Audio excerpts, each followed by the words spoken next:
This is done,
ขอความผาสุก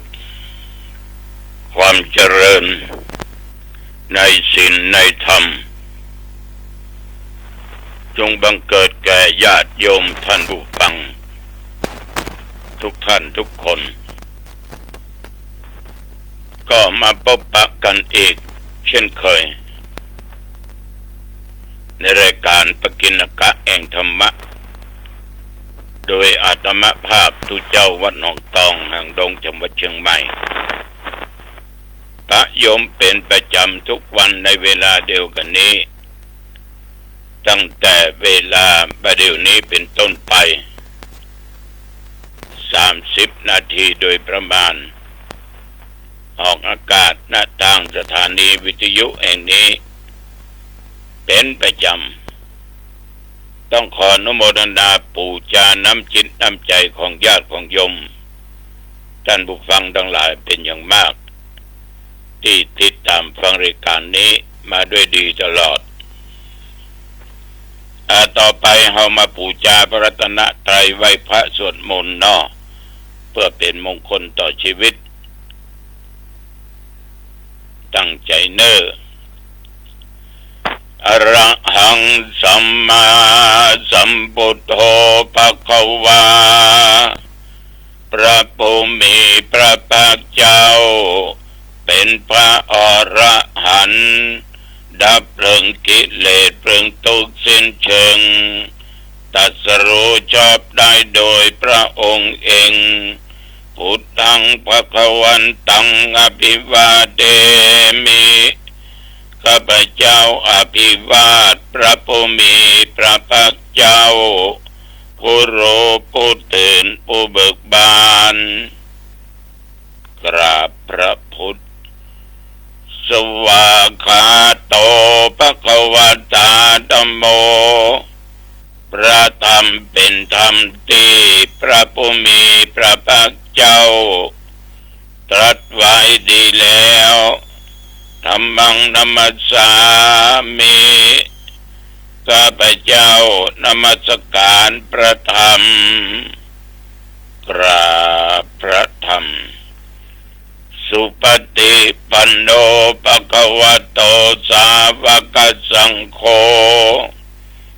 พระสงฆ์สาวกของพระผู้มีพระภาคเจ้าปฏิบัติดีแล้วสังฆังนัมมามิข้าพเจ้า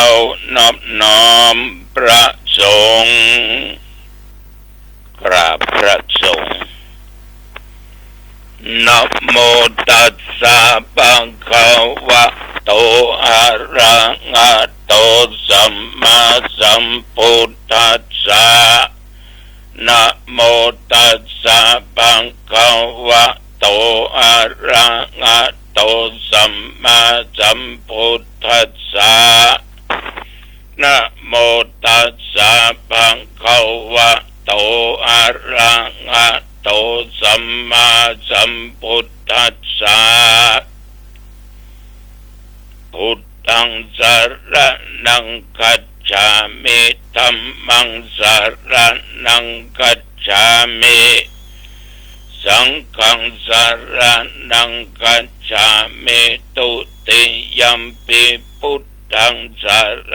ณังคัจฉามิ ตุติยัมปิสังฆธัมมังสารนังคัจฉามิตุติยัมปิสังฆังสารนังคัจฉามิตติยัมปิพุทธังสารนังคัจฉามิตติยัมปิธัมมังสารนังคัจฉามิตติยัมปิสังฆังสารนังคัจฉามิปิติปิโสภะคะวะอะระหังสัมมาสัมพุทโธวิชชาจารณะสัมปันโนสุขโตโลกวิทูอนุตตโรปุริสธัมมสารถิสัทธาเทวมนุษย์สานังพุทโธภควาติยันโดนิมิตตังอวะมังคลัญญาโยจามานาโพสกุณัสสะโตปะปะกะโอโตสุปินังอากันตังพุทธานุภาเวนะวินาสเมนตุสวากาโตภะคะวะตาธัมโมสันติติโกอาคาลิโกเอหิปัสสิโกโอปันนายิโกปัจจตังเวทิตาโพวินยูหิติยันโดนิมิตตังอวะมังคลัญญาโยจามานาโพสกุณัสสะโตปะปะกะโหโตสุปินังอาการตังธัมมานุภาเวนะวินาสเมนตุสุปฏิปันโนภะคะวะโตสาวกสังโฆอุจุปฏิปันโนภะคะวะโตสาวกสังโฆยายาปฏิปันโนภะคะวะโตสาวกสังโฆสามิจิปฏิปันโนภะคะวะโตสาวกสังโฆ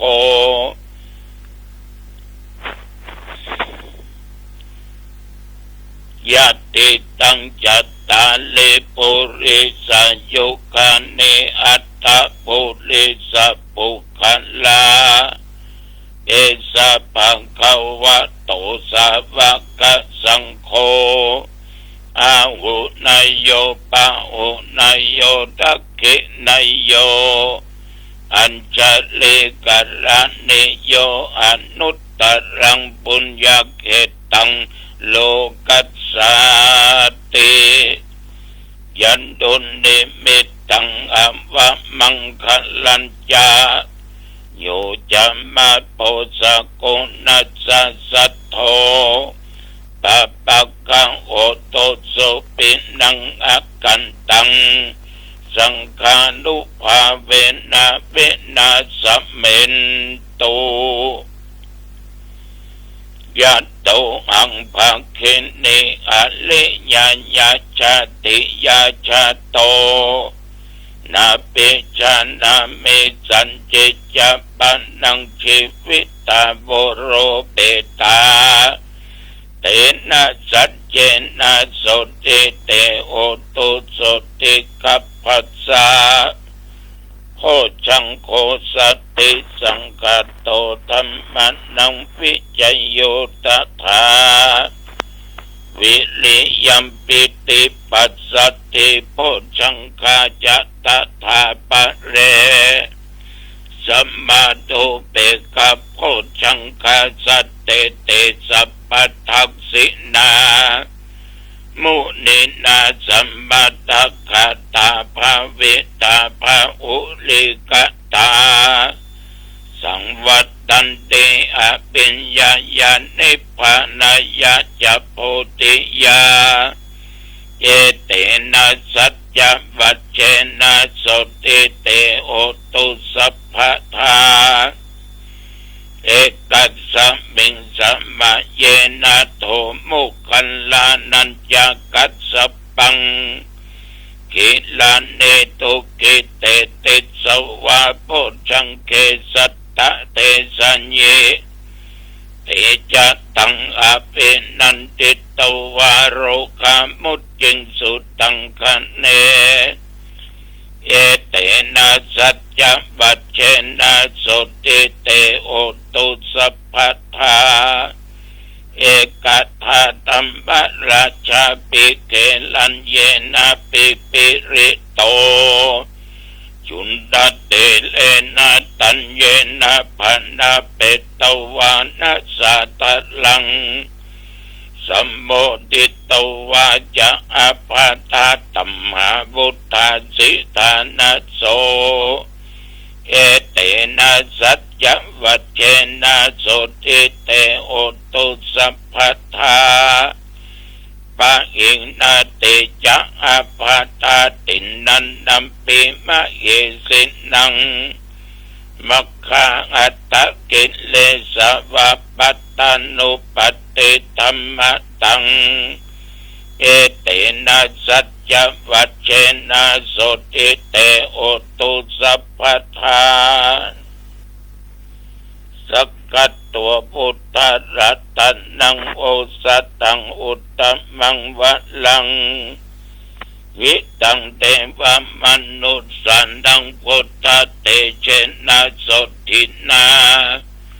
นัสสันตุปัตตวาสเปตุขาวูปัสสะเมนตุเตสักกัตตัวธัมมรัตนังโอสัตตังอุตตมังวะลังปัลเลลาหูปัสสะมานังธัมมเตเชนะโสตินานัสสันตุปัตตวาสเปปัญญาบุปัสสะเมนตุเตสักกัตตัวสังฆรัตนังโอสัตตังอุตตมังวะลังอาหุนายังปาหุนายังสังฆเตเชนะโสตินานัสสันตุปัตตวาสเปโรกาบุปัสสะเมนตุเตนัตติเมสรนังอัญญังพุทโธเมสรนังวะรังเอเตนะสัจจวัชเชนะโหตุเตชะยะมังคะลังนัตติเมสรนังอัญญังธัมโมเมสรนังวะรังเอเตนะสัจจวัชเชนะโหตุเตชะยะมังคะลังนัตติเมสรนังอัญญังสังโฆเมสรนังวะรังเอเตนะสัจจวัชเชนะโหตุเตชะยะมังคะลังอัตติอุณอัตตวิจัญโยธัมโมโลเกอนุตตโรสัพพสัตตะเอตัตถายะตั้งตวงกันอาเอเทวะเตปริวัชเชนะตะตันเตอมนุเสหิปวะเกพยัคเขนะเกวิเสปุเตอากัลละมะระเนนะวาสัพพสัมมามรณะมุตโตตะเปตัวกาลยะมาริตังตัสเสวะอนุภาเวนะโหตุเทโวสุขิสัทธาสุตตะสิลังสัมมาทายะธัมมังสุจริตังจเรตัสเสวะอนุภาเวนะโหตุเทโวสุขิสัทธาลิกิตังเจติตังโพชังธารนังวัจนังครุง ปะเลสังเตสนังสุตตัวตัสสะอายุภวัตติตินักขัตตยักขภูตานังปะปะคะอะนิวรณาปริตตัสสานุภาเวนะอันโตเตสังอุปัฏฐเวนักขัตตยักขภูตานังปะปะคะอะนิวรณาปริตตัสสานุภาเวนะอันโตเตสังอุปัฏฐเวนักขัตตยักขภูตานังปะปะคะอะนิวรณาปริตตัสสานุภาเวนะอันโตเตสังอุปัฏฐเวภวัตุสัพพมังคลังรักขันตุสัพพเทวตาสัพพพุทธานุภาเวนะสัทธาโสติภวันตุเตภวัตุสัพพมังคลังรักขันตุสัพพเทวตาสัพพธรรมานุภาเวนะสัทธาโสติภวันตุเตภวตุสัพพมังคลังรักขันตุสัพพเทวตาสัพพสังฆานุภาเวนะสัทธาโสติภวันตุเต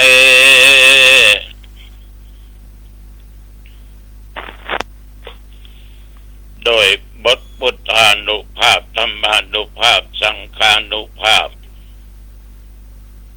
บทสวดสาธยายมนต์อันศักดิ์สิทธิ์โพชังคปริยันตุนิมิตตัง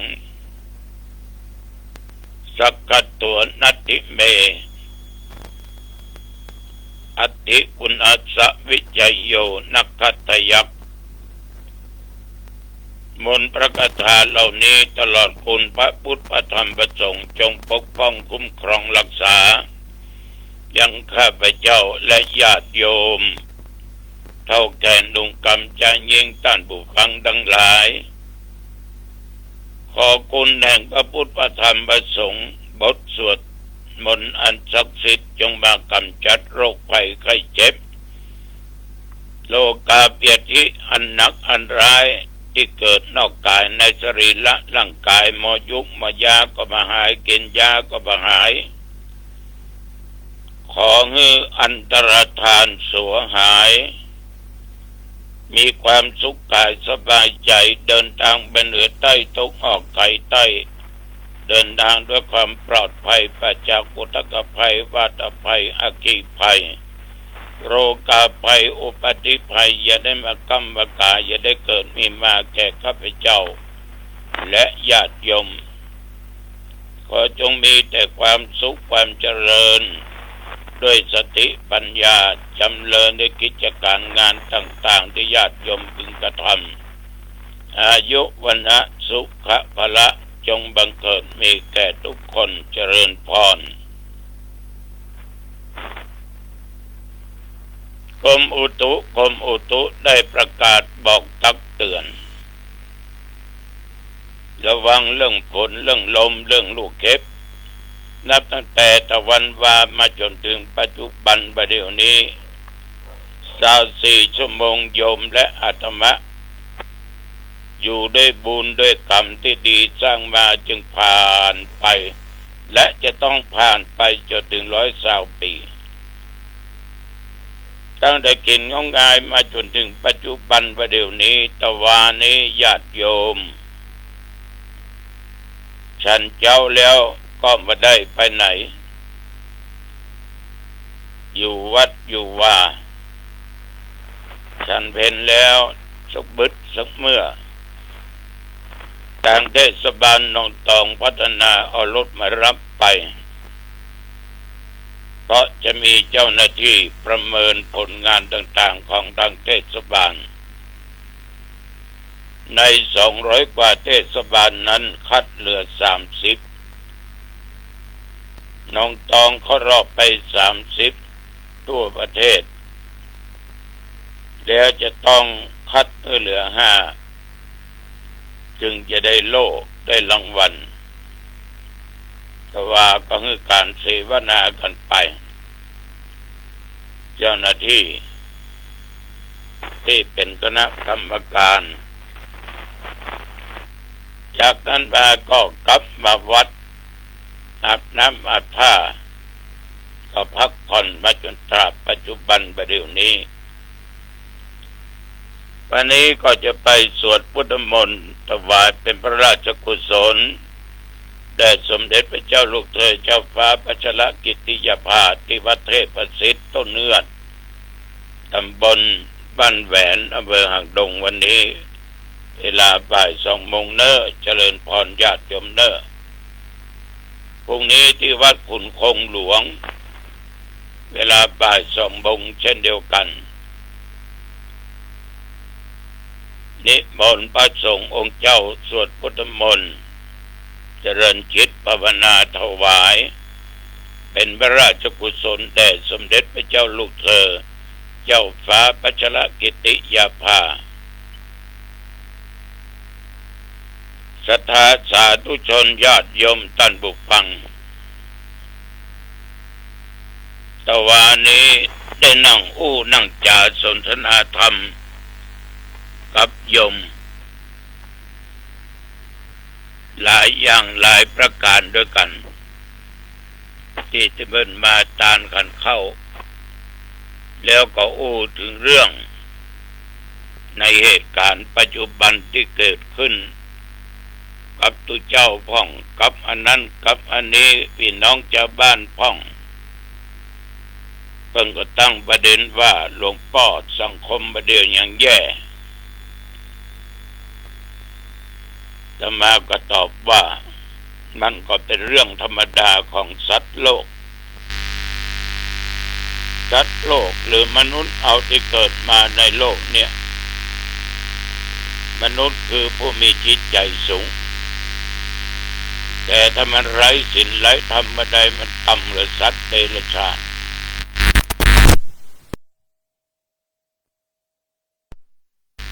ถ้าสูง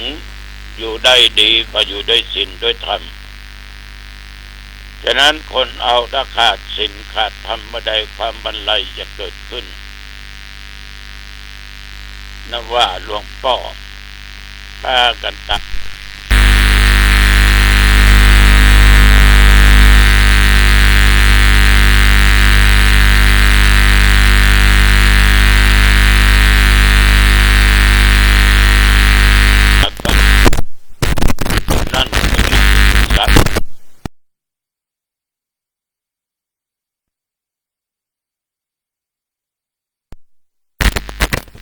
ถ้ามันขาดศีลขาดธรรมร้ายเป็นสัตว์ที่ต่ำที่สุดจนบอกว่าจะเอาอย่างมาเปรียบเทียบได้เพราะคนเราทุกวันเนี่ยญาติโยมตัณหาทั้ง3เนี่ยมันเกิดขึ้นกามตัณหาความอยากในกามอยากได้รูปอยากฟังเสียงอยากได้กลิ่นอยากได้รสที่ตัวชอบอยากได้กายสัมผัสในสิ่งที่ตัวเองพึงพอใจเมื่อความอยากมันก็เกิดขึ้นอย่างนี้จิตมันบ่สงบจิตมันหวั่นไหวไปตามความอยากที่มันเกิดขึ้นหรืออารมณ์ที่เกิดมีมาเมื่อมันนักเข้ามันก็ระเบิดตุ้ม อันนั้นเลยเป็นเรื่องเป็นราวตราบเท่าทุกวันนี้แบบว่าจะเป็นบรรพชิตหรือตุเจ้าพระเนนว่าเป็นคฤหัสถ์เป็นตุก็ตุตัวหน้าเป็นเน้นก็เน้นตัวหน้า เป็นตุเจ้าหนองตองก็หนองตองตัวหน้าถ้าขาดศีลขาดธรรมใดเนี่ยคำว่าพระมันไม่มีคำว่าตุว่าพระมันไม่มีมันตกต่ำไปเพราะไปอยู่ใต้อำนาจของกามารมณ์ สังคมปัจจุบันเนี่ยยมเหยคนเรามันต้องมีอย่างเงี้ยมีความอยากได้อยากมีอยากรู้อยากเห็นอยากไปอยากได้กินอยากได้สัมผัสอยากได้ยินก็ได้ฟังอยากเป็นนั้นอยากเป็นนี้บางคนนี่ไม่อยากอย่างสักอย่างไม่อยากเข้าไม่อยากแก้ไม่อยากเจ็บไม่อยากตายทั้งที่รู้ว่ามันฝืนขึ้นมาได้ฉะนั้นความอยากก็ดีไม่อยากก็ดีก็เป็นกิเลสเป็นตัวตัณหาท่านทั้งหลายมนุษย์ทุกคนมันตกอยู่ในบ่วงแห่งนี้มันก็ถึงเดือดร้อนกันอยู่เป็นประจำทุกวันทั่วประเทศก็เกิดเตียงเอาก็เกิดกิปเปิลอย่างตะวาเนี่ยเรามีโอกาสได้ดูข่าวกันก็เลี้ยง มาจากจังหวัดอื่นมากระชากสร้อยแม่ออกไปขี่รถถนนสายหิมปิงบะแดดเนี่ยตาหันปุ๊บอยากได้ปั๊บความโลภเกิดขึ้นตัวกิเลสมัดอย่างแน่นเอาเนี่ยนั่งรถเครื่องเตยก้นมากระชากสร้อยจนไม่ออกล้มลงไปได้ปุ๊บก็บอกว่าเอาไปขายละได้120,000ไปใช้หนี้ใช้สินหมดละญาติโยมดูแล้วเป็นอุทาหรณ์ทำไปแล้วได้120,000เป็นสุขก็ไม่เป็นสุขทุกข์ยิ่งกว่าเก่าโดนจับโดนยับดีบ่ดีหมดอิสรภาพเป็นนอนอยู่ในคุกในตารางกรรมตันตาหันพอเกิดจากการกระทำของตัวเองก็คือความโลภความอยากได้ความอยากมีฉะนั้นท่านทั้งหลายถ้าเอาหมกมุ่นอยู่ในสิ่งเหล่านี้จิตใจของเราบ่สงบจะมีแต่ทุกข์ตลอดไปปากก็ออกไม่ออกเลยเนอะบัดเดี๋ยวนี้องค์ยาห่างดงใกล้จะได้สร้าง ปีจิต070ได้สร้างแน่จะได้บอกญาติโยมช่วยกันสร้างตึกส่งสักหลังหนึ่งเนาะเอาช่วยกันเนาะตามกำลังสร้างองค์ยานี่ดีนะไม่ใช่เป็นเพียงแต่ตึกส่งอย่างเดียวเป็นที่ใจของญาติโยมเวลาเจ็บไข้ได้ป่วยท่านทั้งหลาย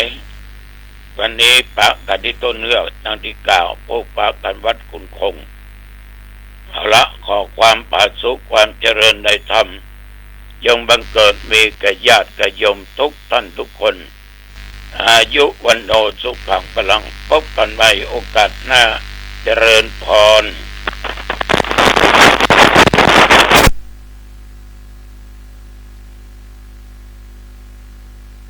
โบราณว่าไว้ลักษณะของคนที่มีบุญเก่ามาเกิดสังเกตได้ง่ายๆจากสิ่งเหล่านี้และถ้าคุณมีมากกว่า1ข้อคุณก็คือคนที่มีบุญเก่าติดตัวมาจากอดีต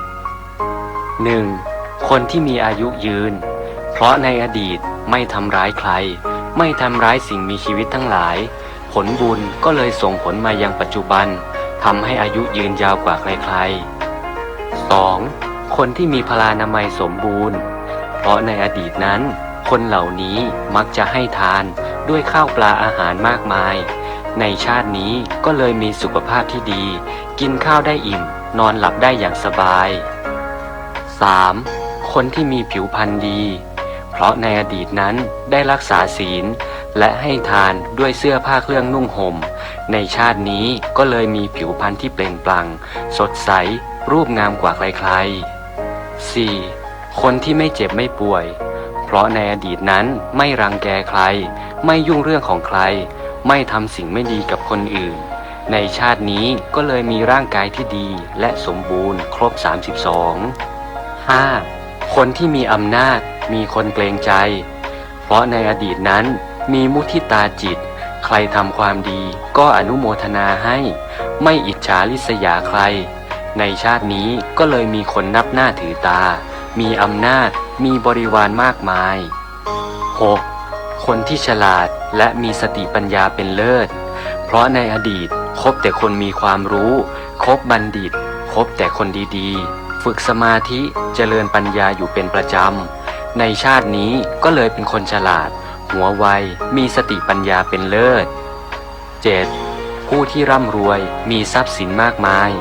เพราะในอดีตชอบให้ทานชอบทำบุญรักในการให้โดยไม่หวังสิ่งตอบแทนในชาตินี้ผลบุญก็เลยส่งผลให้มีทรัพย์สินมากมายมีเงินใช้ไม่ขาดมือ 8. คนที่เกิดในตระกูลสูงเพราะในอดีตนั้นเทิดทูนบุคคลที่ควรเทิดทูน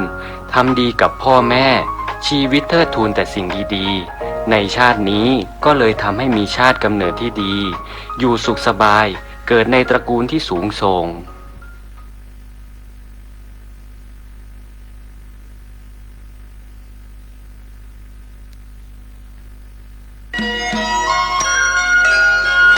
สวัสดีครับท่านผู้ฟังที่เคารพทางสายเอกดำเนินรายการโดยพระประชานาถมุนีเจ้าอาวาสวัดดอนจันทร์เจ้าคณะอำเภอกัลยาณิวัฒนาจังหวัดเชียงใหม่ท่านมีธรรมะเมตตากล่าวธรรมะดังนี้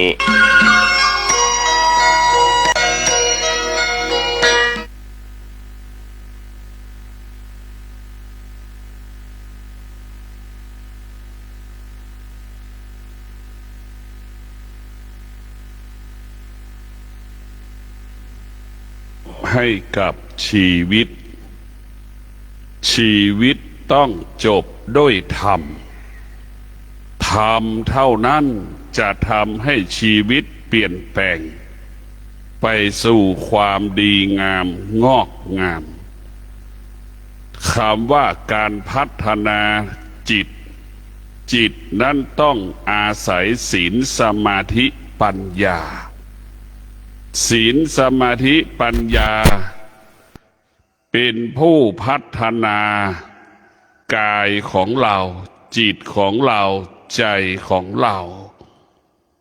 ทำไมธรรมะจึงเป็นคำตอบให้กับชีวิตเพราะธรรมะเป็นความจริงของชีวิตดังคำว่าอดท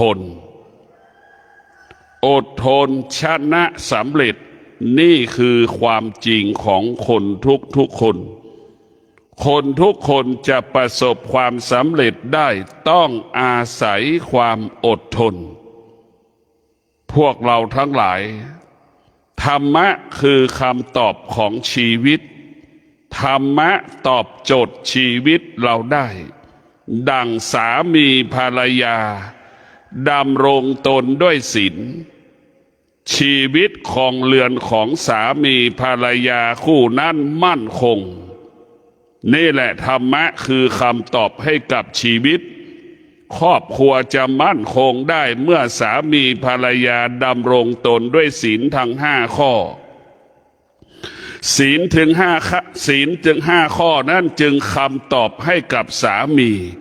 ถ้าอยากอยู่กันจนแก่เฒ่าชราสามีภรรยาคู่นั้นต้องประกอบไปด้วยศีลทั้ง5 ข้อสามีภรรยาจะมอบความรักให้กันและกัน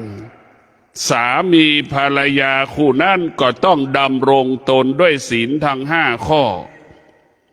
การดำรงศีล5 ข้อนั่นแหละเป็นการมอบความรักให้กันและกันถ้าสามีภรรยาอยากมีความสุขสามีภรรยาต้องดำรงตนด้วยศีล5 ข้อความสุขถึงจะเกิดขึ้นกับสามีภรรยาคู่นั้นอยากให้ครอบครัวอบอุ่นครอบครัวนั้นต้องประกอบไปด้วยศีลสมาธิปัญญาครอบครัวนั้นจะอบอุ่นธรรมะจึงเป็นคำตอบให้กับชีวิต ครอบครัวใดที่มันแตกแยกอย่าร้าง เพราะครอบครัวนั้น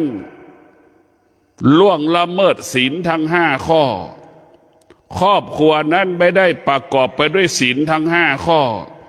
ครอบครัวนั้นจึงแตกแยกอย่าร้างกันครอบครัวนั้นไม่มีความสุขเพราะสามีภรรยาครอบครัวนั้น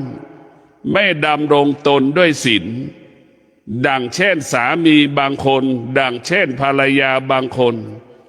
ป่านนี้ยังไม่ยอมกลับบ้านยังกินเที่ยวเล่นในผับในบาร์ร้านอาหารต่างๆนี่แหละพวกเราทั้งหลายธรรมะเนี่ยก็คือหมายถึงศีลธรรมะหมายถึงศีล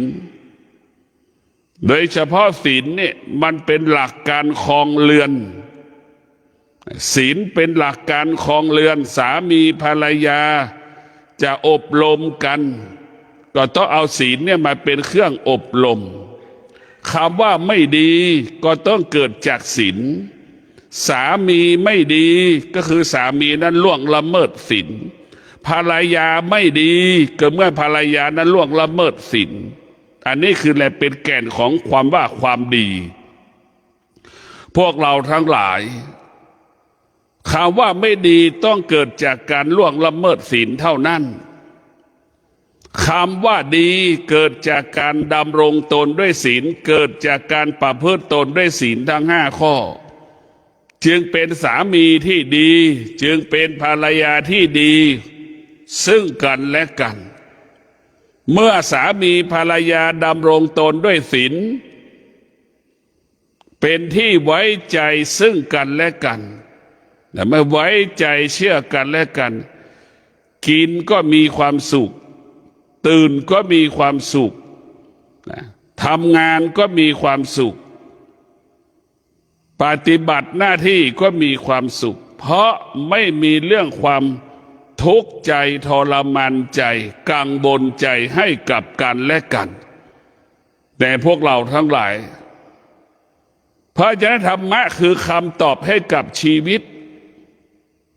ดังพ่อและแม่มีความอดทนจึงทำให้ลูกนั้นอยู่ดีกินดีนี่คือคำตอบให้กับชีวิตพ่อแม่มีความอดทนพ่อแม่มีวิริยะภาคเพียรในการดำเนินชีวิตปฏิบัติหน้าที่ประกอบอาชีพจึงทำให้พ่อแม่นั้นได้มาซึ่งทรัพย์สมบัติแปลสภาพเป็นเครื่องอุปโภคบริโภคแปลสภาพเป็นเครื่องอำนวยความสะดวกใช้ในชีวิตประจำวันจึงทำให้ครอบครัวนั้นมีความสุขและอบอุ่นเนี่ยพวกเราทั้งหลายพิจารณาดูนี่คือธรรมะคือคำตอบให้กับชีวิตเมื่อชีวิตของเรามีธรรมะเนี่ยก็คือหมายถึงมีความอดทน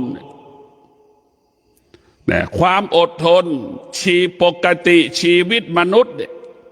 ปกติชีวิตมนุษย์ย่อมประสบปัญหายามใดที่เราประสบปัญหาเรามีสติเรามีความอดทนเรามีวิริยะภาคเพียรเราสามารถแก้ปัญหาให้กับชีวิตเราได้ให้กับชีวิตเราได้เพราะฉะนั้นสติความอดทนวิริยะภาคเพียรนี่จึงก่อการกำเนิดคำว่าสำเร็จเราจะพัฒนาสิ่งใดๆประกอบไปด้วยสติประกอบไปด้วยความอดทนประกอบไปด้วยวิริยะภาคเพียรการพัฒนานั้นก็ประสบความสำเร็จแด่พวกเราทั้งหลายเราจะแก้ปัญหาใดๆเราจะแก้ปัญหาใดๆที่มันปรากฏเกิดขึ้นเมื่อเรามีสติมีความอดทนมีวิริยะภาคเพียรเราแก้ปัญหานั้นก็ประสบความสำเร็จธรรมะนี่แหละคือตอบโจทย์ชีวิตยามที่เราทุกข์จะแก้ความทุกข์ได้เพราะธรรมะคืออดทนเราจะพัฒนาชีวิตเราให้ประสบความสำเร็จได้เราก็ต้องใช้ความอดทนความอดทนเป็นผู้พัฒนาชีวิต ความอดทนเป็นผู้เปลี่ยนแปลงชีวิตความอดทนพุทธยกความเป็นอยู่ดีกินดีของเราให้อยู่ดีกินดีขึ้นเรื่อยๆก็เพราะความอดทนนี่แหละแน่พวกเราทั้งหลายธรรมะคือคำตอบให้กับชีวิตธรรมะเป็นทางออกให้กับชีวิตนะพวกเราทั้งหลายมนุษย์ทั้งหลายอยู่ภายใต้การเปลี่ยนแปลงธรรมะของพระพุทธเจ้าบอกและสอนให้เราอยู่เหนือการเปลี่ยนแปลงบอกสอนให้เราเข้าใจเรื่องการเปลี่ยนแปลงบอกสอนให้เราเข้าใจเรื่องการเปลี่ยนแปลงว่าการเปลี่ยนแปลงมันเป็นกฎของชีวิตคำว่าเปลี่ยนแปลงก็หมายถึงความแก่เราเกิดมา1 วันเราก็แก่1 วันเราเกิดมา1 ปีเราก็แก่1 ปีเราเกิดมา10 ปีเราก็แก่ไป10 ปีในความแก่ก็ซ่อนด้วยความเสื่อมในความเสื่อมก็ซ่อนด้วยความเจ็บในความเจ็บก็ซ่อนด้วยความตายนี่แหละพวกเราเกิดมาเพื่อแก่เพื่อเจ็บเพื่อตายเราไม่ได้เกิดมาเพื่อสิ่งอื่นๆนะเราไม่ได้เกิดมาเพื่อสิ่งอื่นๆเราเกิดมาเพื่อแก่เพื่อเจ็บเพื่อตายไม่มีใครที่จะดำรงชีวิตยั่งยืนเป็น10,000 ปีมันไม่มีเพราะฉะนั้นบุคคลใดที่เกิดมาแล้วแสวงหาคำตอบกับชีวิตทำไมเราต้องเกิดเราเกิดมาทำไม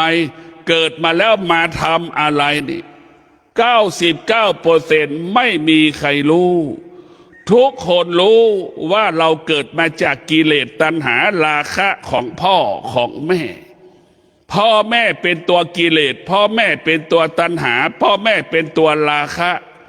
เมื่อพ่อแม่มีกิเลสตัณหาราคะเราจึงได้เกิดมาเป็นเราจึงมาเป็นลูกของพ่อจึงมาเป็นลูกของแม่เพราะฉะนั้นพวกเราทั้งหลายเราเกิดมาจากกิเลสเป็นพ่อเป็นแม่ของเราเป็นลูกของกิเลสเราเป็นสายเลือดของกิเลสเราเป็นลูกของกิเลสเป็นสายเลือดของกิเลสเราจึงว่ายากสอนยากใช่ไหมความดีมันก็ไม่สร้างแต่ความชั่วในพวกเราทั้งหลายจะนั่งสมาธินั่งยากลำบากก็เพราะจิตเราเป็นจิตของกิเลสแต่พวกเราทั้งหลายจะสังเกตได้การนั่งสมาธิเนี่ยเป็นการพัฒนาชีวิตของเราที่ดีที่สุด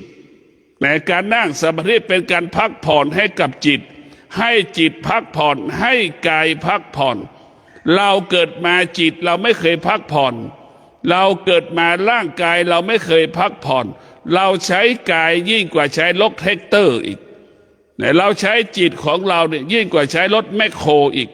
ในพวกเราทั้งหลายจิตของเรากายของเรามันไม่เคยเกิดความสงบ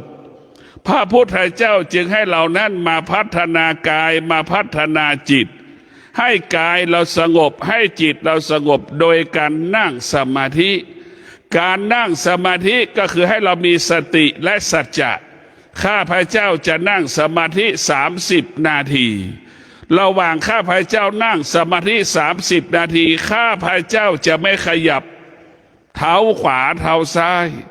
ข้าพเจ้าจะไม่ขยับมือขวามือซ้ายข้าพเจ้าจะนั่งตัวตรงข้าพเจ้าจะไม่ลืมตาจนกว่าครบ30 นาที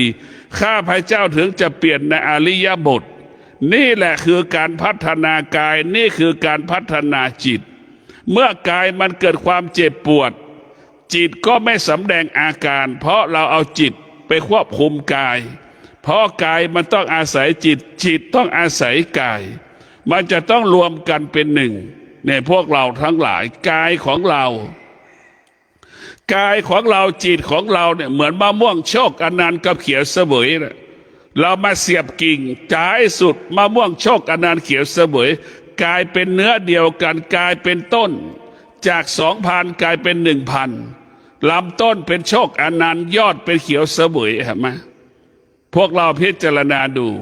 ท้ายสุดโชคอนันต์มันหายกลายเป็นเขียวเสวยรวมกันเป็นหนึ่งเหมือนเราติดตาน่ะกิ่งไม้เราติดตาเอามาทาบตาเสียบกิ่งติดตา ให้เป็นเนื้อเดียวกันกายกับจิตก็ให้เป็นเนื้อเดียวกันพวกเราทั้งหลายสติความอดทนสติวิริยะภาคเพียรเป็นผู้แก้ปัญหาให้กับชีวิตของเรา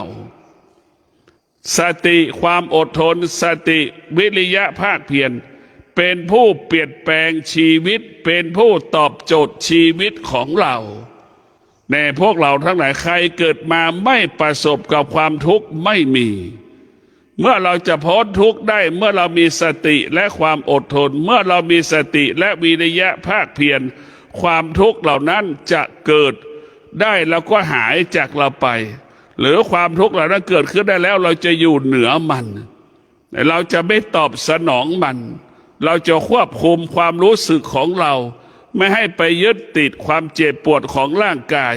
ไม่ให้ความไปยึดติดกับปัญหาเหตุการณ์ต่างๆที่มันเกิดขึ้นนอกกายเพราะฉะนั้นธรรมะของพระพุทธเจ้ามันจึงตอบโจทย์ชีวิตเราได้ดังคำว่าลูกคนไหนที่มีความอดทนลูกคนนั้นจะมีค่าสำหรับพ่อและแม่ลูกคนไหนขาดความอดทนลูกคนนั้นไม่มีค่าสำหรับพ่อสำหรับแม่ภรรยาคนไหนภรรยาคนไหนที่ซื่อสัตย์ต่อสามีตนเองก็จะภรรยาคนนั้นก็มีค่าสำหรับสามีตนเองสามีคนไหนที่ซื่อสัตย์ต่อภรรยาสามีคนนั้นก็เป็นผู้ที่มีค่าให้กับภรรยาตนเองนี่แหละพวกเราทั้งหลายธรรมะมันตอบโจทย์ชีวิตได้ทุกวันทุกเวลาตอบโจทย์เราได้ไม่ต้องเรียกมาดูไม่ต้องเชิญมันมามันอยู่ในกายกับจิตเราพิสูจน์ได้ตลอดเวลานะพวกเราสามีพูดไม่เป็นความจริงเนี่ยพวกเราทั้งหลายสามีพูดไม่เป็นความจริงวันหนึ่งภรรยารู้เนี่ยเห็นไหมความศรัทธาในตัวสามีนี่หายไปแล้วความมั่นคงหายไปแล้วความอ่อนแอมาเพิ่มความอ่อนแอมาแทรกท้ายสุดวันหนึ่งภรรยาก็ไม่เชื่อความว่าคำพูดของสามีก็มีอีกจำนวนมากสามีพูดอะไรมาแล้วภรรยาจะไม่เชื่อเพราะสามีโกหกภรรยาตัวเองมาตลอดนี่แหละพวกเราทั้งหลายธรรมะเป็นคำตอบให้กับชีวิตชีวิตเราต้องจบด้วยธรรมจบด้วยความจริงมันแล้วว่าจบด้วยความจริงความจริงเท่านั้นจะเป็นคำตอบให้กับชีวิตความจริงก็คือหมายถึงธรรมะพระพุทธเจ้าคนไหนก็แล้วแต่ที่เกิดมาแล้วดำรงตนด้วยศีลคนนั้นจะเป็นคนที่มีความสุขคนไหนก็แล้วแต่ที่ดำรงตนด้วยสมาธิคนนั้นก็มีความสุขคนไหนก็แล้วแต่ที่ดำรงตนด้วยปัญญาคนนั้นก็จะมีความสุขศีลสมาธิปัญญาจึงเป็นก่อการกำเนิดความสุขให้กับมนุษย์ทั้งโลกในพวกเราทั้งหลายนี่คือความจริงในธรรมะคือความจริงเป็นผู้ตอบโจทย์ชีวิตเราได้โดยเฉพาะความสงบนี่สำคัญที่สุดมีมนุษย์จำนวนมากไม่เคยทำให้กายสงบให้ใจสงบถ้ามนุษย์คนไหนเข้าถึงความสงบมนุษย์ผู้นั้นจะรู้เลยว่าความสงบเป็นก่อการกำเนิดความสุขสุขของความสงบนั้นเป็นความสุขที่เรียกว่าความสุขเกิดจากกลางอากาศแต่ความสุขนั้นเกิดจากกลางอากาศเหมือนกลิ่นดอกไม้ที่ส่งกลิ่นหอมมาจากต้นแต่เราไม่สามารถจับดอกไม้ได้แต่เราสัมผัสรู้สึกว่าสุขได้โดยการนั่งสมาธิและภาวนาดังกลิ่นหอมของต้นกลิ่นหอมของดอกไม้ที่ส่งกลิ่นหอมจากต้นมาสุกกระทบจมูกของเรานั่นแหละคือสุขของปัญญาพวกเราทั้งหลายสุขด้วยสมาธิสุขด้วยศีลเราจะต้องพิจารณาว่าธรรมะเป็นคำตอบให้กับชีวิตนะดังสามีภรรยาดำรงตนด้วยศีลสามีภรรยาก็จะสำรวมกายวาจาใจนี่แหละสำรวมกายวาจาใจนะมันจะทำให้เป็นที่รักซึ่งกันและกันจึงทำให้เกิดคำว่าความสุขแต่พวกเราจะต้องรู้แล้วว่าศีลทั้ง5 ข้อเป็นต้นกำเนิดของคำว่าความรัก ความรักใดๆต้องประกอบไปด้วยศีลความรักนั้นจะบริสุทธิ์ได้เมื่อประกอบไปด้วยศีลแต่พวกเราทั้งหลายถ้าความรักใดๆปราศจากศีลเนี่ยไม่มีใครยอมรับตัวเราก็ไม่ยอมรับแต่พวกเราทั้งหลายความรักใดๆเกิดจากความโลภความโกรธความหลงความรักนั้นจะไม่มั่นคงไม่ยั่งยืนไม่งอกงามท้ายสุดความรักนั้นก็กลายเป็นของเน่าของเหม็นเหมือนต้นผลไม้ที่มันเน่าแต่มันไม่ยั่งยืนความรักใดๆที่ประกอบไปด้วยศีลมันจะยั่งยืนมันจะงอกงามมันจะเบิกบานแต่พวกเราต้องพิจารณาแบบนี้อย่างนี้ธรรมะจึงเป็นทางออกให้กับชีวิตยามใดที่เราทุกข์ลำบากจงรับรู้ว่าการเปลี่ยนแปลงเป็นกฎของชีวิตการเปลี่ยนแปลงเป็นกฎของชีวิตนี่คือธรรมะของพระพุทธเจ้าว่าการเปลี่ยนแปลงเป็นกฎของชีวิตเช่นความทุกข์ที่มันเกิดขึ้นเราก็รู้ว่ามันการเปลี่ยนแปลงปรากฏเราจะต้องมีสติและมีความอดทนอยู่กับความทุกข์นั้นได้จนถึงที่สุดความทุกข์นั้นก็จากเราไปดังฤดูร้อนฤดูหนาวที่เราเกิดความทุกข์ดังฤดูร้อนฤดูหนาวฤดูฝนที่เราเจ็บป่วยถ้าเราหลุดอดทนพอมาหมดฤดูร้อนฤดูหนาวฤดูฝนเราก็จะหายเจ็บหายป่วยนี่แหละให้เราเข้าใจแบบนี้อย่างนี้นะพวกเราทั้งหลายการเปลี่ยนแปลงเป็นกฎของชีวิตนี่คือคำตอบของเราได้การพัดภาคเป็นกฎของชีวิตนี่เราก็ต้องเข้าใจไม่มีใครเกิดแล้วไม่พัดภาคไม่มีเพราะฉะนั้นเราเกิดมาเพื่อพัดภาคเช่นเราเกิดมาแล้วก็พัดภาคทุกวันออกไปทำงานเราก็พัดภาคแล้วจากพ่อจากแม่เห็นไหมพวกเราทั้งหลายเราต้องพิจารณาหลักธรรมคำสอนของพระพุทธเจ้านี่เป็นของวิเศษเป็นของวิเศษที่สุดจึงฝากเราได้พิจารณาคำสอนของพระพุทธเจ้าตอบโจทย์ชีวิตชาวโลกได้ตอบโจทย์ชีวิตเราได้ตอบโจทย์เราได้มันจึงเกิดคำว่ารักษาศีลก็คือรักษาชีวิตของเราลูกรักษาศีลเนี่ยคือลูกเท่ากับลูกรักษาชีวิตของลูกเท่ากับลูกรักษาชีวิตลูกเท่ากับลูกรักษาชีวิตของพ่อของแม่อีกถ้าลูกคนไหนดื่มเหล้านะเห็นไหมทำลายชีวิตตัวเองยังไม่พอ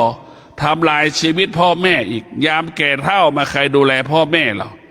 นี่แหละคือพวกเราทั้งหลายเราต้องพิจารณาลูกรักษาศีลเท่ากับลูกรักษาชีวิตของตนรักษาชีวิตพ่อแม่ของตนเห็นไหมนี่คือความจริงให้เราใจว่าส่วนมากลูกที่ล่วงละเมิดศีลเห็นไหมทำลายชีวิตตนเองทำลายพ่อแม่ตนเองทำลายทรัพย์สมบัติพ่อแม่ตนเองอีกเหมือนลูกขี้เหล้าเห็นไหมเอารถไปชนท้ายสุดเข้าโรงพยาบาลแม่จะต้องเสียเงินไปรักษาพยาบาลที่โรงพยาบาลเห็นไหมนี่แหละการล่วงละเมิดศีลทำลายทรัพย์สมบัติพ่อแม่ทำลายทรัพย์สินของพ่อแม่ในพวกเราต้องพิจารณาว่าคำสอนของพระพุทธเจ้ามันเป็นแบบไหนเป็นอย่างไรเราต้องพิจารณาอยู่ตลอดเวลาขอฝากให้เราได้พิจารณาเอาว่าคำธรรมะมันเป็นคำตอบหรือเป็นโจทย์ให้กับชีวิตเราตอบโจทย์ชีวิตเราได้ทุกลมหายใจให้เข้าใจว่าการเปลี่ยนแปลงมันเกิดขึ้นได้ทุกลมหายใจถ้าเรามีสติเราจะเท่าทันการเปลี่ยนแปลงเรามีสติเราจะรู้ว่าการเปลี่ยนแปลงมันเป็นกฎของโลกใบนี้อยู่ภายใต้การเปลี่ยนแปลงดั่งพระอาทิตย์หมุนโคจรเรียกว่าโคจรรอบโลกดั่งพระจันทร์โคจรรอบโลกดั่งดาวทั้งดาวเคราะห์ทั้งหลายโคจรรอบโลกนั่นแหละพวกเราเหมือนเรานั่นแหละแก่ทุกวันแก่ทุกเวลาเห็นไหมแก่ทุกเวลาแก่ทุกวันแก่ทุกเดือนแก่ทุกปีนั่นแหละเราก็เป็นเช่นนั้นแหละมันก็เปลี่ยนแปลงเราจะเห็นได้ถ้าเรามีสมาธิเราจะเห็นการเปลี่ยนแปลงของร่างกายว่าเราแก่ทุกวันเราแก่ทุกวันทุกนาทีทุกเวลานี่คือคนที่มีปัญญาจะพิจารณาแบบนี้คนส่วนมากขาดสติขาดปัญญาจึงลืมคำว่าแก่ความแก่ ลืมความแก่นะหลงทางสังคมลืมว่ามันแก่ดำรงตนเหมือนหนุ่มเหมือนสาวเนี่ยคือคนที่ลืมแก่นะคนที่มีสติมีปัญญาจะรู้จักตัวเองว่าคนแก่จะดำรงตนเช่นไรรู้จะแต่งตัวเช่นไรก็รู้จะแต่งตัวแบบไหนให้เหมาะสมจะดำรงเช่นใดให้เหมาะสมเขาว่าคนแก่แต่คนแก่เดี๋ยวนี้ทำตัวเหมือนหนุ่มเหมือนสาวแล้วนี่แหละพวกเราทั้งหลายแก่ด้วยกิเลสก็จะแก่เหมือนหนุ่มเหมือนสาวถ้าแก่ด้วยศีลสมาธิปัญญาก็แก่เหมือนคนแก่คนแก่ที่มีศีลมีสมาธิปัญญาคนแก่คนนั้นก็แสวงหาความสงบคนแก่ที่แสวงหาความสงบคนแก่นั้นเริ่มละความโลภความโกรธความหลงความอยากเริ่มละกิเลสตัณหาได้จึงแสวงหาความสงบได้คนแก่ที่ไม่สามารถละกิเลสตัณหาได้คนแก่นั้นจะไปแสวงหาความสุขพวกเราคนแก่ไปแสวงหาความสุขคนแก่นั้นมีกิเลสตัณหาราคะคนแก่ที่ไปแสวงหาความสุขคนแก่ที่ไปแสวงหาความสงบนั่นเป็นคนแก่ที่มีกิเลสตัณหาราคะน้อยสามารถควบคุมกิเลสตัณหาราคะได้สามารถไปนั่งสมาธิได้สามารถไปควบคุมอารมณ์ได้นั่นแหละคือคนแก่ที่มีปัญญาจึงแสวงหาความสงบ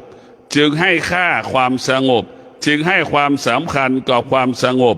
ว่าความสงบเป็นอาหารของจิตความสงบเป็นอาภรณ์ของกายความสงบเป็นเครื่องประดับของกายนี่แหละคือผู้ที่มีสติผู้ที่มีปัญญานั้นจึงรู้ความจริงจึงเห็นความจริงตามความเป็นจริงทุกประการ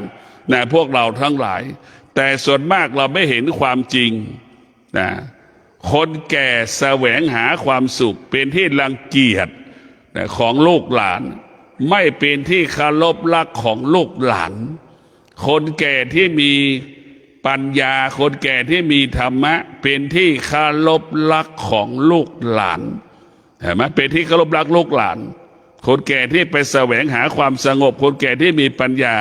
เป็นที่เคารพรักของลูกหลานลูกหลานไปมาหาสู่ตลอดเวลายามใดคนแก่ปู่ย่าตายายที่มีศีลมีสมาธิปัญญายามที่เราเจ็บป่วยลูกหลานพากันไปรักษาลูกหลานพากันไปนั่งเฝ้าปฐมพยาบาลอย่างดีตรงกันข้ามคนแก่ที่ไปแสวงหาความสุข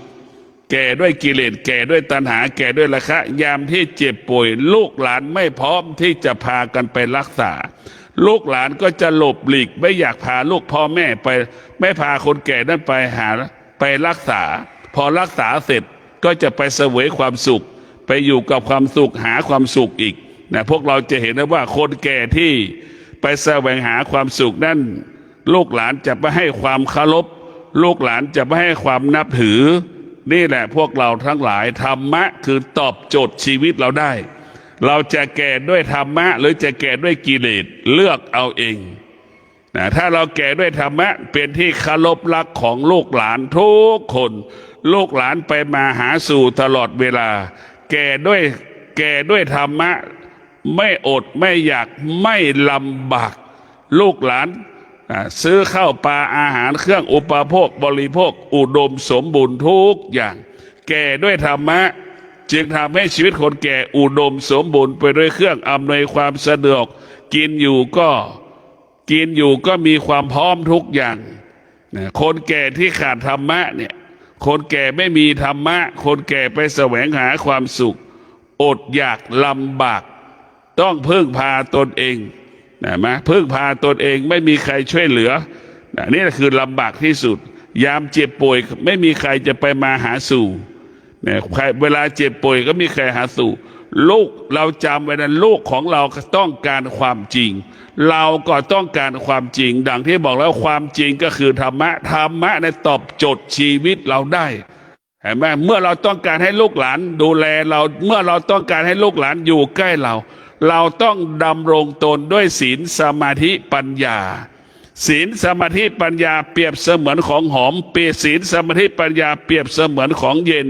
ศีลสมาธิปัญญาเปรียบเสมือนต้นไม้ที่มีผลไม้ ลูกหลานเปรียบเสมือนนกมันจะมากินผลไม้เจ้าเจียว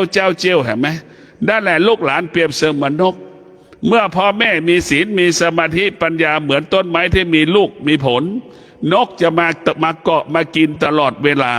เท่ากับว่าลูกหลานไปมาหาสู่ตลอดเวลาเหมือนนกมาหาต้นไม้นั่นแหละแต่พวกเราทั้งหลายพ่อปู่ย่าตายายเปรียบเสมือนน้ำที่มันเย็นยามใดลูกหลานเกิดความสุขยามใดลูกหลานเกิดความทุกข์ลูกหลานก็จะมาอยู่กับปู่ย่าตายายที่มีธรรมะเห็นไหมเพิ่มความสุขให้เขาได้ แก้ความทุกข์ให้เขาได้คลายทุกข์ให้กับลูกหลานได้คนแก่ที่มีธรรมะแค่ลูกหลานมานั่งอยู่ใกล้ๆลูกหลานก็มีความสุขเพราะสุขเกิดจากธรรมะที่มีธรรมะอยู่มันคลายทุกข์ในตัวมันเองแต่พวกเราทั้งหลายคนแก่ที่มีธรรมะนี่มันจะทำให้ลูกหลานนั้นมีความสุขมีความสุขคลายทุกข์ของลูกหลานได้นี่ขอให้เราได้พิจารณาว่าธรรมะตอบโจทย์ชีวิตเราได้นะตอบโจทย์ชีวิตเราได้จนถึงวันหนึ่งพอถึงวันหนึ่งเนี่ยธรรมะตอบโจทย์เราได้เราก็จะรู้อีกว่าจะเป็นโรคก็จะเป็นโรคไม่เป็นโรคเราก็ตายเราก็แก่เราก็เจ็บเราจะเป็นโรคหลังทั้งหลายจะไปรักษาไม่รักษาเราก็แก่เราก็เจ็บเราก็ตายนี่แหละคือแก่ด้วยธรรมะตอบโจทย์ชีวิตเราได้แล้วไม่งั้นเราจะไม่หลงทุก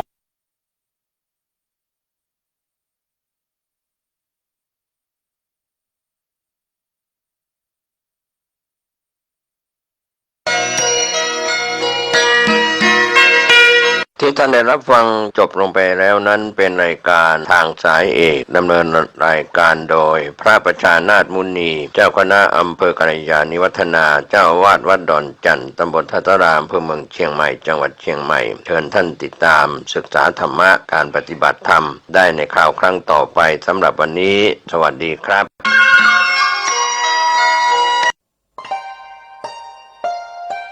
ท่านกำลังรับฟังสถานีวิทยุสาธารณะจังหวัดเชียงใหม่คลื่นพัฒนาคุณภาพชีวิต FM 92.25 เมกะเฮิรตซ์บริหารและจัดการโดยวัดป่าแดงมหาวิหารส่งกระจายเสียงจากเลขที่ 71 หมู่ที่ 14 บ้านใหม่หลังมอตำบลสุเทพอำเภอเมืองจังหวัดเชียงใหม่รหัสไปรษณีย์50200หมายเลขโทรศัพท์0818815690 0520000636-7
ส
วัสดีครับท่านผู้ฟังที่เคารพสาระธรรมดีๆนำเล่าประวัติของครูบาวงศาพัฒนาหรือชื่อเรียกติดปากของชาวบ้านว่าครูบาชัยวงศาพัฒนาซึ่งเป็นพระมหาเถระได้มรณภาพจากพวกเราไปแล้วตอนที่ท่านมรณภาพมีอายุขัย99 ปีท่านสร้างเจดีย์บารมีครูบาวงศ์ก็เรื่องราวต่างๆที่เราได้ทยอยนำเล่าถ่ายทอดจากเอกสารเป็นเสียงก็ประวัติของหลวงปู่ท่านมีพี่น้องทั้งหมด9 คนรวมทั้งตัวท่านเองด้วยนะครับก็ท่านเกิดบนพื้นที่อำเภอลี้จังหวัดลำพูนในสมัยอดีตนับร้อยปีที่ผ่านมาก็คงเป็นสิ่งที่เราคิดพิจารณาว่าบ้านเมืองของอำเภอลี้จังหวัดลำพูนในสมัยอดีตนั้นยังไม่เจริญยังไม่รุ่งเรืองวันนี้ก็ขอเล่าถึงผลงานของครูบาชัยวงศาพัฒนานะครับก็นำเล่าในการสนทนาระหว่างลุงตาลกับเด็กชายวงในสมัยท่านเป็นเด็กๆแล้วก็กล่าวถึงธรรมว่าการที่ท่านได้มีปัญญาพิจารณาเห็นทุกข์ของครูบาชัยวงศาพัฒนาท่านก็มีพรหมวิหารและธรรมทั้งสี่ชัยวงศาพัฒนามีความเมตตากรุณาและพรหมวิหารสี่มาแต่เยาว์วัยเด็กๆอย่างหาที่เปรียบมิได้เพื่อนของหลวงปู่ตั้งแต่สมัยเด็กๆเล่าว่าสมัยที่ท่านเป็นเด็กระหว่างทางไปหาของหรืออาหารป่าทุกครั้งที่เห็นสัตว์ถูกกับดักของนายพรานท่านจะปล่อยสัตว์เหล่านั้นให้มีอิสรภาพเสมอแล้วจะหาสิ่งของมาทดแทนให้กับนายพรานเพื่อเป็นการแลกเปลี่ยนกับชีวิตของมันครั้งหนึ่งท่านเห็นตัวตุ่นถูกกับดักนายพรานติดอยู่ในโพรงไม้ไผ่ท่านด้วยความสงสารจึงปล่อยตัวตุ่นนั้นไปแล้วหยิบหัวมันที่หามาได้จากในป่าซึ่งตั้งใจไว้ว่าจะนำไปให้พ่อแม่และน้องๆกินใส่เข้าไปในโพรงไม้นั้นแทนเพื่อเป็นการชดใช้แลกเปลี่ยนกับชีวิตของตัวตุ่นนั่นเองต่อมาวันหนึ่งหลวงปู่ไปพบปลาดุกติดเบ็ดของชาวบ้านที่นำมาปักไว้ที่ห้วยท่านเห็นมันดิ้นทุรนทุรายแล้วก็เกิดความสงสารเวทนาปลาดุกตัวนั้นมากจึงปลดมันออกจากเบ็ดแล้วเอาหัวผักกาดที่ท่านทำงานแลกมาตั้งใจไว้ว่าจะนำไปให้พ่อแม่และน้องๆกินมาเกี่ยวไว้แทนเป็นการแลกเปลี่ยนชีวิตปลาดุกตัวนั้น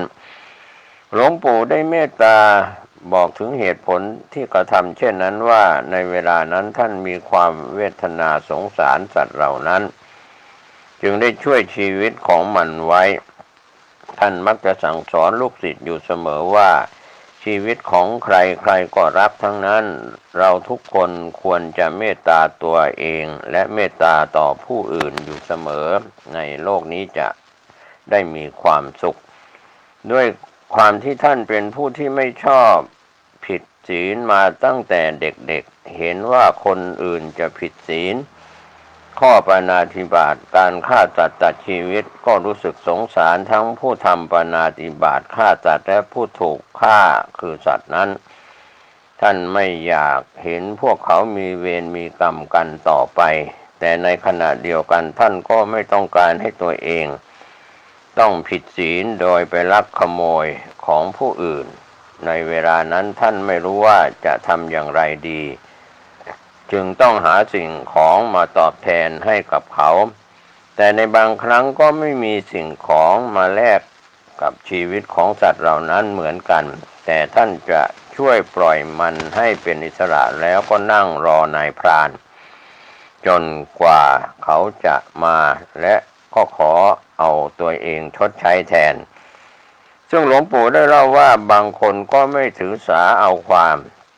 แต่บางคนก็ให้ไปทำงานหรือทำความสะอาดทดแทนกับที่ท่านไปปล่อยสัตว์ที่เขาดักไว้แต่ไม่เคยมีใครทำร้ายทุบตีท่านอาจจะมีบ้างก็เพียงแต่ว่ากล่าวตักเตือนกันหลวงปู่ชอบปล่อยสัตว์ปล่อยปลามากมีอยู่หลายแห่งที่หลวงปู่ไปโปรดญาติโยม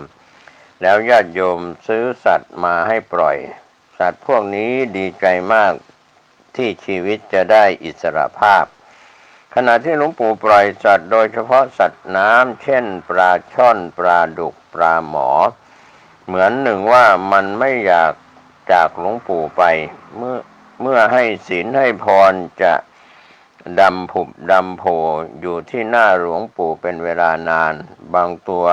ขึ้นมานอนสงบนิ่งเพื่อรับพร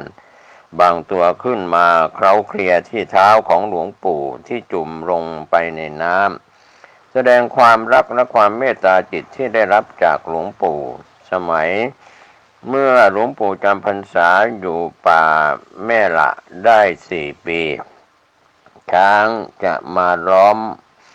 พังเสียงสวดมนต์ทุกเช้าเมื่อพังจบแล้วต่างก็แยกย้ายกันไปหากินเมื่อหลวงปู่เตระฆังช้างก็จะมาขอกินข้าวหลังจากได้กินข้าวแล้วก่อนจากไปช้างที่เป็นหัวหน้าจะครางฮือเพื่อแสดงความเคารพและขอบคุณแม้แต่เสือก็ยังมีความเกรงใจคือถ้าเสือเดินมาในระยะไกลๆมันจะร้องมาเรื่อยเมื่อเดินเข้ามาใกล้ที่หลวงปู่พักอยู่มันก็จะไม่ร้องจะร้องอีกต่อเมื่อออกห่างไปไกลหลวงปู่บอกว่าแม้ว่าบางครั้งจะต้องทำงานหนักเพื่อใช้ชีวิตของสัตว์ที่ท่านได้ปล่อยไปแต่ท่านก็รู้สึกยินดีแล้วก็ปีติอิ่มใจเป็นอันมากที่ได้ทำในสิ่งที่ดีงามเหล่านี้มังสวิรัตินั้นเป็นอาหารที่เว้นเนื้อหลวงปู่อายุได้12 ปีท่านได้พบเหตุการณ์สำคัญที่ทำให้ไม่อยากจะกินเนื้อสัตว์เลยนับตั้งแต่นั้นมาครั้งหนึ่งท่านได้เห็น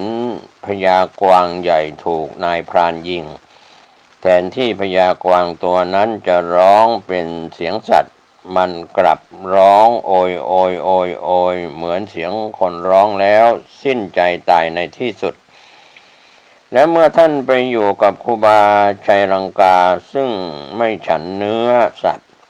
หลวงปู่จึงงดเว้นอาหารจำพวกเนื้อสัตว์ตั้งแต่นั้นมาอีกประการหนึ่งอาจจะเป็นด้วยบุญบารมีที่ท่านได้สร้างสม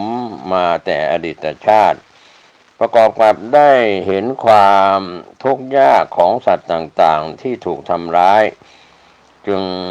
ทำให้ท่านเกิดความสลดใจอยู่เสมอท่านจึงได้ตั้งจิตอธิษฐานถึงคุณพระศรีรัตนตรัยตั้งแต่นั้นมาว่าจะไม่ขอเบียดเบียนชีวิตผู้อื่นไม่ว่าจะเป็นคนหรือสัตว์และจะไม่ขอกินเนื้อสัตว์อีกต่อไปหลวงปู่เมตตาสอนว่าสรรพสัตว์ทั้งหลายย่อมรักและหวงแหนชีวิตของมันเองเราทุกคนไม่ควรจะเบียดเบียนมันจะได้อยู่อย่างเป็นสุขและหลวงปู่ยังพูดเสมอว่าหลวงปู่ต้องการให้ศีลของหลวงปู่บริสุทธิ์ขึ้นไปเรื่อยๆจัดทุกตัวมันก็รักชีวิตของมันเหมือนกันเมื่อเราฆ่ามันตายเพื่อกินเนื้อมันจิตของมันไปที่สำนักพญายมก็จะฟ้องร้องว่าคนนั้นฆ่ามันตายคนนี้กินเนื้อของมันถึงแม้จะไม่ได้ฆ่าคนกินก็เป็นจำเลยด้วยก็ย่อมต้องได้รับโทษแต่จะออกมาในรูปของการเจ็บไข้ได้ป่วยและความไม่สบายต่างๆซึ่งเจ้าตัวไม่รู้สึกเห็นว่าเป็นเรื่องธรรมดาบรรพชาเป็นสามเณรเมื่อหลวงปู่อายุได้12 ปีด้วยผลบุญที่ท่านได้บำเพ็ญมาแต่ปางก่อนในอดีตชาติและได้รับการอบรมสั่งสอนจากพระสงฆ์ครูบาอาจารย์ในชาตินี้จึงดลบันดาลให้ท่านมีความเบื่อหน่ายต่อชีวิตทางโลกอันเป็นทุกขังอนิจจังอนัตตาแห่งนี้ท่านจึงได้รบเร้าขอให้พ่อแม่พาท่านไปบวชเพื่อท่านจะได้บำเพ็ญธรรมะขององค์พระสัมมาสัมพุทธเจ้าเมื่อบิดามารดาได้ฟังก็เกิดความปิติยินดีเป็นยิ่งนักโยมพ่อจึงนำท่านไปฝากไว้ที่วัดกับหลวงอาและในปีนี้เองโยมพ่อก็เสียชีวิตลงหลังจากหลวงปู่มาอยู่วัดได้เพียง1 เดือนโยมพ่อของท่านจึงไม่มีโอกาสเห็นท่านนั่งขดถวายหงายองค์ตีนกินข้าวจริงตามที่เคยพูดไว้หลวงปู่ศึกษาเล่าเรียนอยู่8 เดือนเมื่อท่านอายุย่าง13 ปีในปีพุทธศักราช 2468 จึงได้บวชเป็นสามเณรกับครูบาชัยรังกาซึ่งเป็นพระธุดงค์กรรมฐานรุ่นพี่ของครูบาศรีวิชัยครูบาชัยรังกาได้ตั้งชื่อให้ท่านใหม่หลังจากเป็นสามเณรแล้วว่าสามเณรชัยรังกาเช่นเดียวกับชื่อของครูบาชัยรังกามีความเคารพเชื่อฟังครูบาอาจารย์หลวงปู่เป็นผู้มีความขยันหมั่นเพียรและเคารพเชื่อฟังครูบาอาจารย์ตลอดจนผู้สูงอายุจึงทำให้ครูบาอาจารย์และผู้เฒ่าผู้แก่รักใคร่เอ็นดูมากจนเป็นเหตุทำให้เพื่อนสามเณรบางคนพากันอิจฉาริษยาหาว่าท่านประจบครูบาอาจารย์และถูกกลั่นแกล้งรังแกอยู่เสมอระหว่างศึกษาเรียนภาษาล้านนามักจะโดนครูที่สอนตีเป็นประจำอ่านหนังสือแทบทุกตัวอักขระไม่ว่าเล็กๆน้อยๆเช่นอ่านไม่ออกก็โดนทุบโดนตีเหมือนอย่างวัวอย่างควายบางครั้งโดนตีด้วยแส้จนเป็นรอยเต็มไปหมดไม่ว่าจะที่ต่ำที่สูงบางทีก็โดนสันขวานทุบตีที่หัวเช่นอ่านหนังสือว่ากะขะก็กะกะขะเมื่ออ่านผิดก็โดนตี1 ครั้งหลวงปู่เล่าให้ฟังว่าตา2 ข้างรายพร่าไปหมดมีอาการเหมือนคนมึนงงต้องถูกตีถอนพิษอีก1 ครั้งจึงจะหายถ้าสังเกตให้ดีแล้วศีรษะของหลวงปู่จะไม่สวยเนื่องจากมีร่องรอยการถูกตีนี่เองหลวงปู่คิดอยู่ในใจเสมอว่าครูพวกนี้ขาดความเมตตาถ้าหลวงปู่ได้มีโอกาสเป็นครูเขาแล้วจะค่อยๆสอนจะไม่ทุบไม่ตีใคร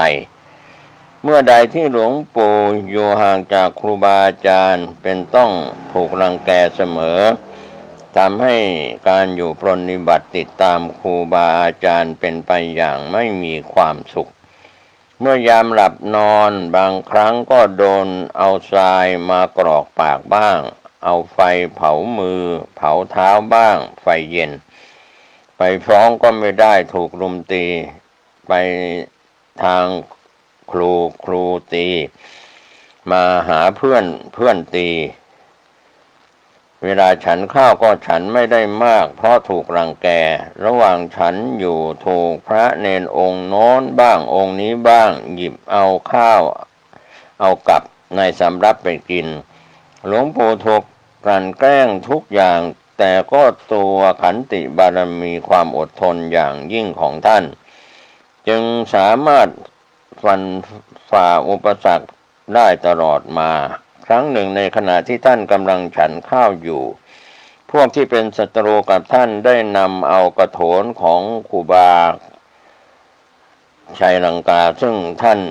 ถมน้ำมูกน้ำลายเอาไว้มาวางรวมในสำรับกับข้าวที่ท่านฉันแล้วหัวเราะด้วยความภูมิใจหลวงปู่ท่านฉันโดยไม่รู้สึกรังเกียจและคิดจะให้พวกนี้เห็นถึงความจงรักภักดีที่ท่านมีต่อครูบาอาจารย์หลวงปู่ครูบาชัยวงศาก็ได้นำอาหารและข้าวจิ้มลงไปในกระโถน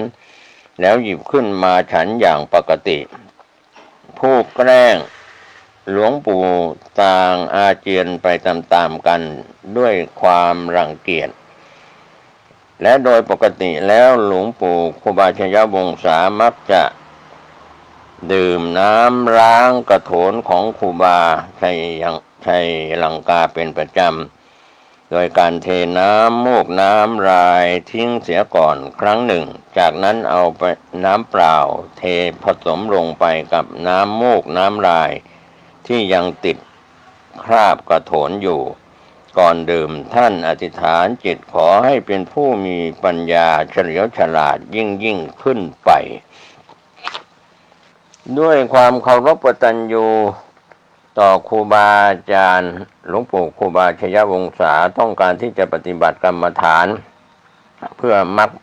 ผลพระนิพพานหลวงปู่จึงได้ใช้ขันติและให้อภัยพระเนรเหล่านั้นที่ไม่รู้สัจธรรมในเรื่องกฎแห่งกรรมที่องค์สมเด็จพระชินสีห์ได้กล่าวไว้ว่าทำความดีได้ดีทำความชั่วผลแห่งความชั่วย่อมตอบสนองผู้นั้นในครั้งหนึ่งหลวงปู่ครูบาชัยวงศาได้พบชายชราลึกลับเพื่อนพระสงฆ์ที่เคยอยู่ร่วมกันกับหลวงปู่ครูบาชัยวงศาสมัยเป็น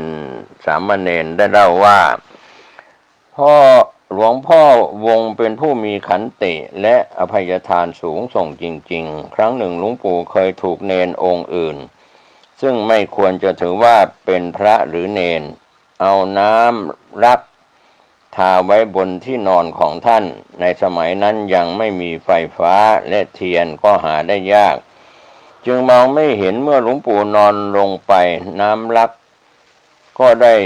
กัดผิวหนังของหลวงปู่จนแสบจนคันหลวงปู่จึงได้เกาจนเป็นแผลไปทั้งตัวไม่นานแผลเหล่านั้นก็เน่าเปื่อยขึ้นมาจนทำให้ได้รับทุกขเวทนามากแต่ด้วยความที่หลวงปู่ครูบาชัยวงศาเป็นคนดีมีธรรมะเมตตาก็ให้อโหสิกรรมกับผู้อื่นขึ้นมาจนทำให้ได้รับทุกขเวทนามากแต่ด้วยความที่หลวงปู่เป็นคนมีธรรมะเมตตาให้อโหสิกรรมกับผู้อื่นหลวงปู่จึงใช้ขันติความอดทนข่มความเจ็บปวดเหล่านั้นโดยไม่ปิปากหรือกล่าวโทษผู้ใดทุกครั้งที่ครูบาอาจารย์ถามหลวงปู่ก็ไม่ยอมที่จะกล่าวโทษใครเลยเพียงเรียนไปว่าขออภัยให้กับพวกคนเหล่านั้นเท่านั้น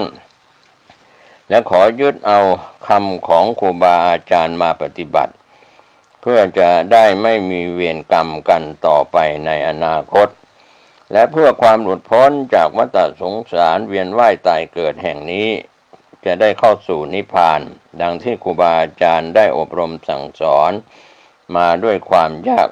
ความลำบากในการที่จะให้ลูกศิษย์ลูกหาเป็นคนดีและเป็นพระสงฆ์เนื้อนาบุญของพุทธบริษัทต่อไปด้วยผลบุญที่ได้สั่งสมมาแต่อดีตจนถึงปัจจุบันจึงดลบันดาลให้มีชายชราชาวขมุนำยามาให้หลวงปู่กินให้หลวงปู่ทาเป็นเวลา3 คืนเมื่อหายดีแล้วชายชราผู้นั้นก็ได้กลับมาหาหลวงปู่และได้พูดว่าเป็นผลบุญของเนนน้อยที่ได้สร้างสมมาแต่อดีตถึงปัจจุบันไว้และมีความกตัญญูเคารพเชื่อฟังพ่อแม่ครูอาจารย์ดีมากจึงทำให้แผลหายเร็วขอให้เนนน้อยจงหมั่นทำความดีปฏิบัติธรรมและเคารพเชื่อฟังครูบาอาจารย์ต่อไปอย่าได้ท้อถอยไม่ว่าจะมีมารมาขัดขวางอย่างไรก็ดีขอเนนน้อยใช้ความดีชนะความไม่ดีทั้งหลายต่อไปในภาคหน้าสามเณรน้อยจะได้เป็นพระสงฆ์เนื้อนาบุญของพุทธบริษัทต่อไปเมื่อชายชราผู้นั้นกล่าวจบแล้วจึงได้เดินลงจากกุฏิที่ท่านพักอยู่สามเณรชายลังกานึกได้ยังไม่ได้ถามชื่อแท้ของชายชราผู้มีพระคุณจึงวิ่งตามลงมาแต่เดินหาเท่าไหร่ก็ไม่พบชายชราผู้นั้นจึงได้สอบถามคนที่อยู่ในบริเวณนั้นทุกคนบอกเป็นเสียงเดียวกันว่าไม่พบเห็นชายชราเช่นนี้มาก่อนเลยนอกจากเห็นท่านนอนอยู่องค์เดียวในกุฏิจากคำพูดของคนเหล่านี้ทำให้หลวงปู่ครูบาชยวงศาประหลาดใจเป็นอย่างมากในสมัยนั้นเพราะได้พูดคุยกับชายชราผู้นั้นถึง3 คืนทุกครั้งที่ชายชราผู้นี้มาทายาและทำยาให้ท่านกินเหตุการณ์นี้ทำให้หลวงปู่คิดว่าชายชราผู้นั้นถ้าไม่เป็นเทพแปลงกายมาก็อาจจะเป็นผู้ทรงศีลที่บำเพ็ญอยู่ในป่าจนได้อภิญญาเรื่องของการกลั่นแกล้งจากพระเนนต่างๆเหล่านี้เมื่อท่านได้มีโอกาสกราบเรียนให้ครูบาชัยลังกาทราบครูบาชัยลังกาก็เมตตาสั่งสอนว่าเนนน้อยให้อดทนไว้ที่ถูกกลั่นแกล้งเช่นนี้ก็เพราะเป็นเวรกรรมที่เคยทำไว้ในอดีตถ้าผูกเวรกันแล้วก็จะไม่มีวันพ้นทุกข์ไปได้กรรมใดใครก่อกรรมนั้นย่อมตามสนองเนนน้อยควรรู้จักการให้อภัยเสียแต่บัดนี้ต่อไปภายหน้าเนนน้อยจะได้สบายครูบาชัยลังกามักลูบหัวของท่านด้วยความรักเอ็นดูและสั่งสอนให้ด้วยความเมตตาอยู่เสมอว่ามันเป็นกรรมเก่าของเนนน้อยตุลุงขอให้เนนน้อยใช้ขันติความอดทนและความเพียรต่อไปเพื่อโลกุตรธรรมอันยิ่งใหญ่ในภายหน้าเมื่อถึงเวลานั้นแล้วทุกคนที่เคยล่วงเกินเนนน้อยเขาจะรู้กรรมที่ได้ล่วงเกินเนนน้อยมานะครับก็เป็นส่วนที่ท่านครูบาชัยวงศาเล่าเรื่องพบชายชราลึกลับช่วยเหลือท่านยามที่เจ็บป่วยอีกเรื่องหนึ่งก็พูดถึงครูบาชัยลังกาซึ่งเป็นปฐมอาจารย์ของหลวงปู่ครูบาชัยวงศาองค์แรกครูบาชัยลังกาเป็นพระอาจารย์องค์แรกของหลวงปู่ท่านเป็นผู้มีศีลจารวัตรงดงามอบรมสั่งสอนทั้งบรรพชิตและคฤหัสถ์ให้ประพฤติอยู่ในศีลในธรรมแต่ท่านจะเลือกสั่งสอนเฉพาะผู้ที่ควรจะเมตตาได้เท่านั้นดังมีเรื่องอยู่หลายครั้งตามที่ได้รับฟังมาว่าท่านสามารถยังรู้ถึงเหตุการณ์ในภายหน้าได้ว่าใครบ้างจะมาหาท่านมาดีมาร้ายอย่างไรถ้าผู้ใดมีจิตปรารถนาที่ดีต้องการมาเพื่อทำบุญทำทานรักษาศีลฟังธรรมก็จะต้อนรับด้วยความยินดีและเมตตาสั่งสอนให้สำเร็จสมความมุ่งหมายที่ได้ตั้งใจมาแต่ถ้าต้องการมาพบในทางที่ไม่ชอบแล้วท่านจะหลบเข้า ป่าไม่ให้พบตัวจนกว่าพวกนี้กลับไปจึงจะออกมาและไม่มีกำหนดเวลาว่าจะเข้าป่าเมื่อไหร่บางครั้ง5 ทุ่มเที่ยงคืนตี 1ตี 2ถ้าท่านต้องการจะไปแล้วหลวงปู่ต้องเตรียมตัวให้ทันตามที่ท่านปรารถนาบางครั้งก็ไม่ได้ฉันอาหารเพราะไปอดอยู่ในป่าครูบาชัยรังกาซึ่งเป็นครูบาของอาจารย์ของครูบาชัยวงศามักจะพาหลวงปู่ออกเดินธุดงค์ไปตามป่าเขาเสมอการเดินป่าจึงต้องมีความเคารพต่อสถานที่และเจ้าป่าเจ้าเขาเช่นการตัดไม้ผ่าฟืนจะทำเหมือนอยู่ตามบ้านไม่ได้เมื่อตัดไม้แล้วต้องเดินไปวางกองรวมกันให้เรียบร้อยจะโยนไปรวมกันไม่ได้ไม้มีขนาดใหญ่ไม่สามารถแบกมาได้ก็ต้องตัดแบ่งเป็นท่อนเล็กๆแล้วแบกมาจึงถือรากมาตามพื้นก็ไม่ได้มีอยู่ครั้งหนึ่งหลวงปู่ได้เข้าไปตัดไม้ในป่าแล้วนำออกมาโดยรากมาตามพื้นซึ่งการทำเช่นนี้ถือว่าเป็นการไม่เคารพสถานที่เจ้าป่าเจ้าเขาและในคืนนั้นเองเหตุการณ์ก็ไม่คาดฝันก็บังเกิดขึ้นหลวงปู่มีอาการเริ่มป่วยครึ่งหลับครึ่งตื่นในขณะนั้นมีนกตัวเล็กซึ่งทางเหนือเรียกว่าผีปะโก้โล่งปงตรงทางภาคกลางเรียกว่าผีกองกอยนกชนิดนี้โดยปกติจะร้องออกมาเป็นเสียงธรรมชาติที่ได้ยินทั่วไปก็คือคอกคอกคอยคอยแต่ถ้าได้ยินเสียงร้องผิดปกติว่าคอกคอกคอขาดต้องระวังให้ดีและในคืนนี้ก็เช่นเดียวกันเสียงมันร้องว่าคอกคอกคอขาดใกล้เข้ามาที่หลวงปู่ทุกทีนะครับก็เป็นเรื่องราวที่นำเล่าประวัติของครูบาชัยรังกาซึ่งเป็นพระอาจารย์รูปแรกของหลวงปู่ครูบาชัยวงศาพัฒนานำเล่ายังไม่จบลงผมเกษตรเพชรสมฤทธิ์วิทยากรได้ถ่ายทอดเอกสารจากตัวหนังสือเป็นเสียงขอบคุณผู้ที่นำประวัติของหลวงปู่ครูบาชัยวงศามาเพื่อให้ถ่ายทอดเอกสารเป็นเสียงข้อมูลบกพร่องประการใดบัณฑิตหวังจะให้อภัยผู้ถ่ายทอดเอกสารขอทุกท่านโชคดีสร้างบารมีมีความสุขโดยทั่วหน้ากันสวัสดีครับ